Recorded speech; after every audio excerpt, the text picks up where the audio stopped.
on the toilet. Don't force that person on the toilet. Don't force that person on the toilet. Don't force that person on the toilet. Hello, welcome to the Kearney Kids Parenting Show. I am your host, Abraham Leonard, Minister of Children at First Baptist Church, Kearney.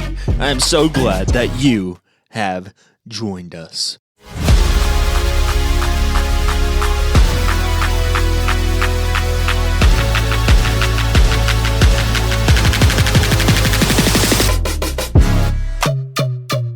Welcome to the show, Dr. Camden Pulliam.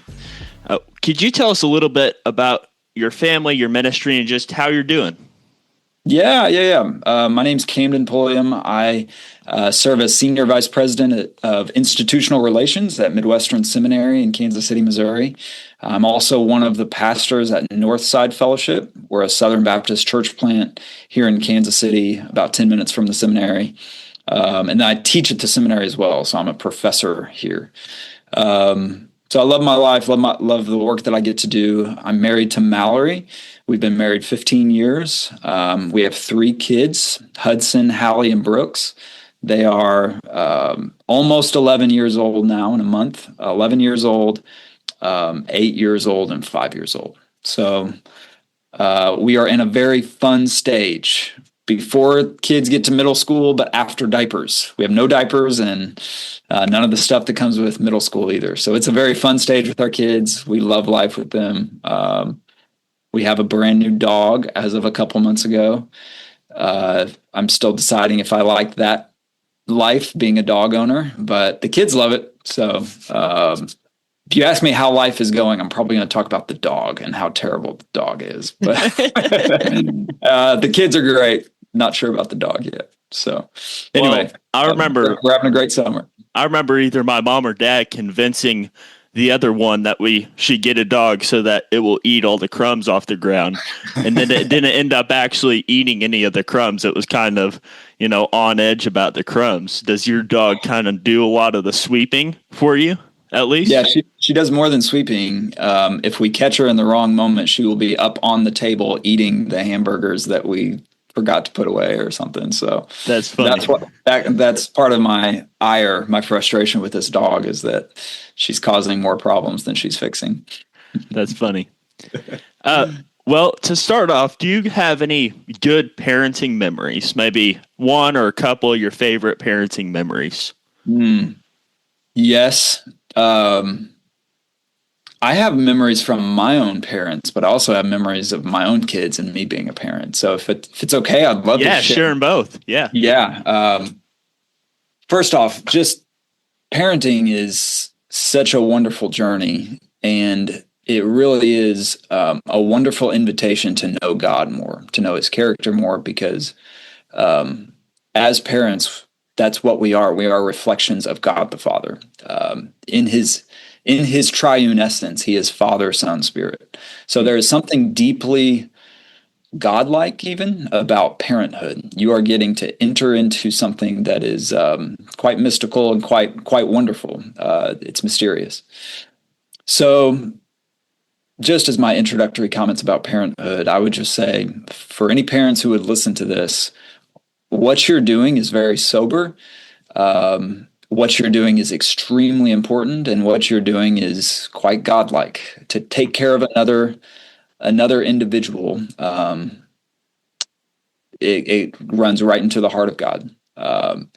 So my own parenting journey, as with all of us, is what our own parents were like. And I had 2 wonderful parents. I have 2 wonderful parents. My parents are both still alive, both solid believers. My mom and my dad, just wonderful, wonderful people.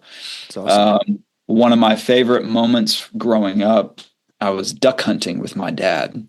It's like 5:30 in the morning, and I'm probably 7 or 8 years old. I can't remember exactly how old I was. But if you've ever been duck hunting, you're out in a marsh that's 3-4 feet deep. And we're sitting there before daylight has broken. And we're in a layout boat. My dad and I are in a layout boat.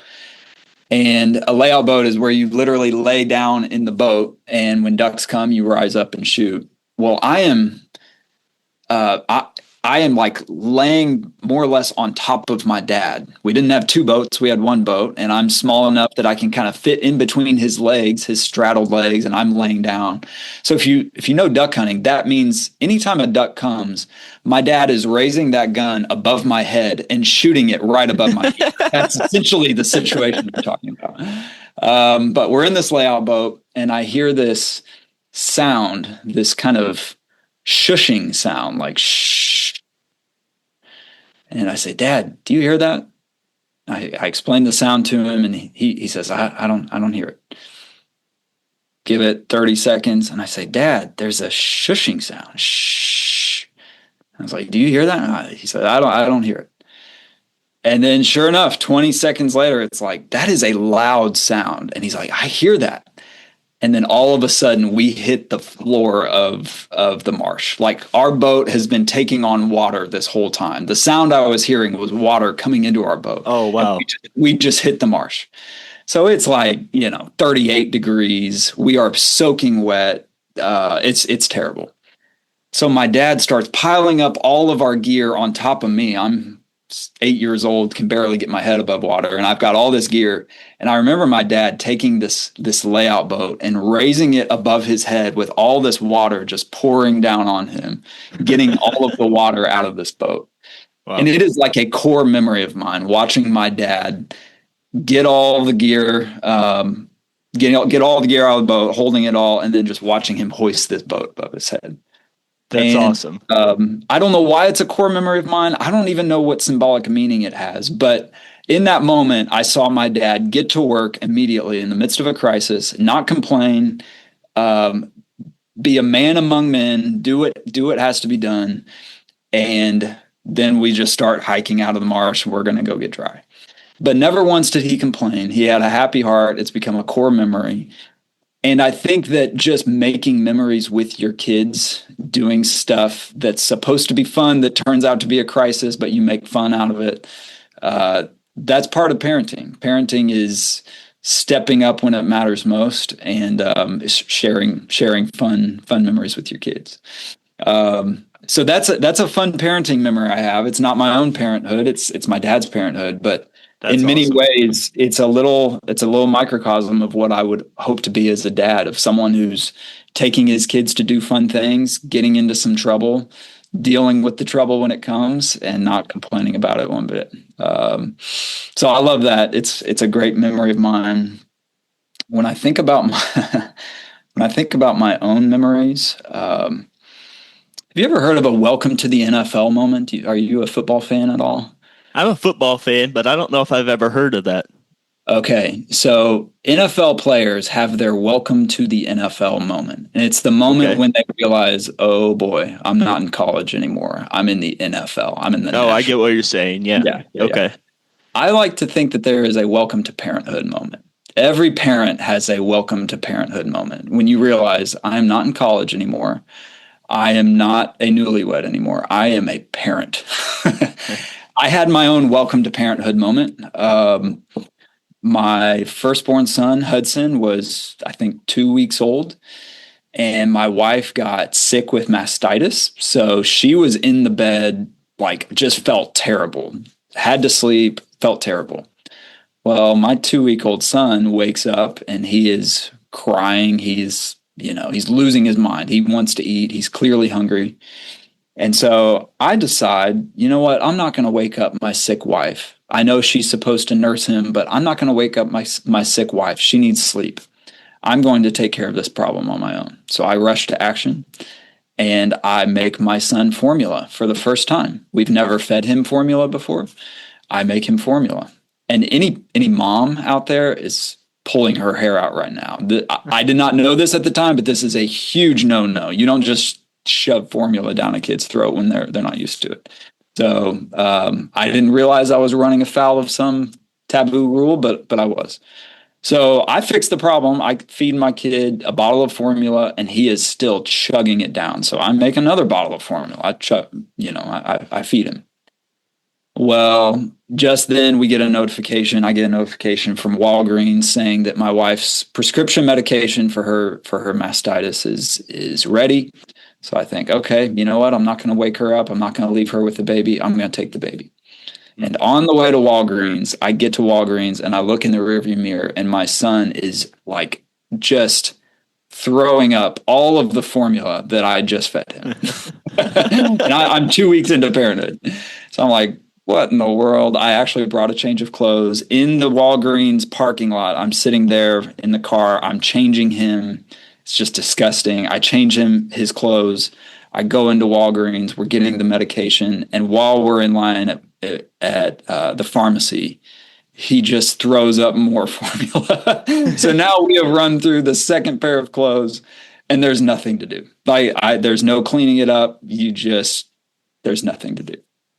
So my welcome to parenthood moment was whenever I tried to fix a problem and made it a lot worse. And I realized this is parenthood. I have to change clothes. I have to go pick up medication. I have to solve problems, and in so doing, probably create more problems that I didn't mean to. But that's part of parenthood, and so that's my welcome to parenthood moment. It's never easy. It's never clear exactly what you should do, but you try your best and do what you can. That's awesome. When you're talking about hunting memories with your dad, I could think of a lot of times that I would hunt with my dad, and we get up, similar story, and it would be early in the morning. Now, my dad, it was usually deer hunting or turkey hunting or squirrel hunting, so he never had to hoist a boat above his head. But I remember some of those fun times with my dad as well. Could you tell us about some hard times that you've had as a parent and how you've overcame them? Yeah. I'll say parenting is hard because anytime you're raising a child out of childishness into maturity, there's just a lot of growing pains. We all are being raised to one degree of maturity to the next. Yeah. And when you're starting with raw material of a baby and trying to raise that child into a mature adult, you're going to go through a lot of growing pains. So parenting is never easy. So don't hear what I'm about to say is, we've had an easy road. We've not had an easy road. But compared to some of the parents that I do know that have had really severe situations, crisis situations, we've had it easier than others. Our kids have just been wonderful, sweet kids. They've been wonderful. So we have loved every bit of parenthood, even the hard stuff. We love it. And one of the things I always say to new dads specifically, what new dads need to hear more than anything else is that you will love it. You will love parenthood. It is worth it. Everyone always talks about the challenge of parenthood. Most people don't talk about the joy of parenthood, the happiness of parenthood, the delight that this little kid brings into your life that you've never experienced anything like it until they show up. Yeah. So I'll just say we've been through a lot of challenges, but I will say we've just had a fantastic experience being parents. It's brought so much delight to us. But I can say that there have been some challenges. Our firstborn, Hudson, he is a ham. Like, he has always been one who likes the attention. He likes being the center of attention. He has pretty drastic FOMO. He hates missing out on a party. And we've always been like hosts of small group. We've always had people to our house. So when he was little, I'm saying like a year old, 18 months old, 2 years old, he hated going to bed. He hated going to sleep because he knew mom and dad were out in the living room having fun, or a small group was out in the living room having fun, and he hated it. And so one of the hardest times of parenthood was with toddlers, just like trying to deal with toddlers who haven't developed their verbal skills, haven't developed their reasoning skills, trying to help them submit to your leadership and your authority is very hard when you have a toddler. And Hudson was pretty hard-headed. He's a sweet kid now, but he was pretty hard-headed as a toddler. He loved being where the action is, was pretty hard-headed, did not want to take no for an answer. So trying to get through toddlerhood with Hudson, that was difficult. That was very difficult. And what we learned was that patience, consistency, and sometimes tough love, they pay off. It is our job as parents to discipline those we love. Discipline is actually an avenue for love. It's not something different than love. Yep. Hebrews 12 talks about God's fatherhood to us and how discipline is an aspect of his love. If he did not love you, he would not discipline you. So for us with toddlers, discipline was always an expression of our love. It's not an expression of hatred or neglect or anything less than love. It's always supposed to be done out of love and as an expression of our love. But it's really interesting that you said that. I feel like a lot of times in our human finite minds, we see discipline as one category, love as one category, and a lot of parents that don't have good, godly, biblical advice will just kind of let their kids do whatever they want because they love them, but they don't understand that discipline is part of that. I really like that you said that. That's exactly right. And the more you can see discipline not as working against your love for your children, but working for your love for your children, the better off you'll be as a parent. And I think moms, especially, stay-at-home moms who have really tender hearts for their kids, they need to hear that. They need to hear that tough love for your kids and discipline is actually good for them. And one of the worst things you can do is just cave to your children over and over and over again. That's not good, and that's not actually loving for them. So, yeah. If you were going to go back in time to right before you had a kid and you were going to give yourself parenting advice now after having a kid for some time, what would that advice be? Yeah. I would, we read a book called Shepherding a Child's Heart by Ted Tripp. If you've ever heard of Paul Tripp, it's his brother. It's my favorite parenting book. It's phenomenal. And I don't know I think he talks about this in Shepherding a Child's Heart, but I might be conflating what I'm about to say with another book. But I remember reading this at some point, and I wish I would have just had a better understanding of it. That there are different goals for parenting at different stages of a child's life. So when a child is like 0 to 5, the goal of your parenthood should be submission to your authority. A 2-year-old does not need to learn how to reason with you and talk with you through the decision. They don't need to be a part of the decision-making process because they can't. They don't have the rational skills. Your goal for them from ages 0 to 5 is pure submission. They need to learn how to submit to authority. You're the authority, and you have to submit to God's authority. What you're doing there is setting up a system where they learn to trust that what mom and dad say is right, and it's yes, sir, no, sir, yes, ma'am, no, ma'am. That's the goal. And of course, it's a process. They are not going to come out of the womb ready to submit. They're going to come out of the womb ready to defy. That's in our sinful hearts. That's what little kids do. But they need to learn to submit at an early age. And then later on, ages 5 to 10, they need to start to learn how to develop some of those skills of wisdom, of making good decisions on their own. And then ages 10 to 18, that's really a flowering out of the things that they're learning from 5 to 10 years old. So it's just a progression of wisdom. And what a lot of parents do is they kind of reverse that. They reverse that process. They will say, hey, I'm going to try and teach my kids a lot of wisdom early on in their lives. And then whenever they get rebellious at age 13, then I'm going to lay down the hammer of authority and submission. And that's exactly backwards. They need to learn authority and submission first, and then later on have the element of wisdom brought in where they're learning decision-making skills later on. They don't need the decision-making skills early. They need them later. They need the authority and submission early and the decision skills later. So I would just anchor that into my mind as a young parent, like know the goal for ages 0 to 5 and know the goal for ages 5 to 10, 10 to 18. There are different goals at different stages, and just being able to be okay that, hey, my kid doesn't really have decision-making skills yet because that's not what we're asking them to do. I'm making the decisions. They're learning to submit right now. I think that's helpful for them. That's awesome.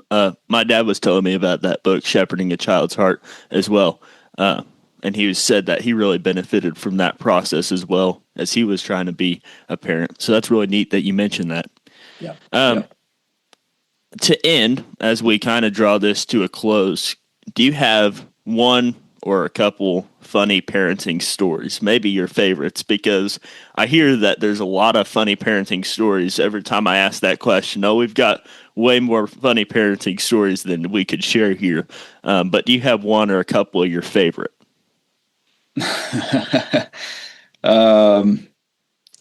Yeah. I remember when my oldest son, I don't know why, it just all seems to gravitate around Hudson's funny moments. He's just a lightning rod for funny moments. I truly do love all my kids the same, but he's a lightning rod for funny things, funny moments. He gets talked about a little bit more than the others because he just has a couple of these one-liners that are pretty funny. But I remember when he was probably 5 years old, I was tucking him into bed one night, and I said, Hudson, I'm just so proud of the young man you're becoming. I see you growing. I'm just so proud of the young man you're becoming. And he said, thanks, Dad. I'm so proud of the old man you're becoming.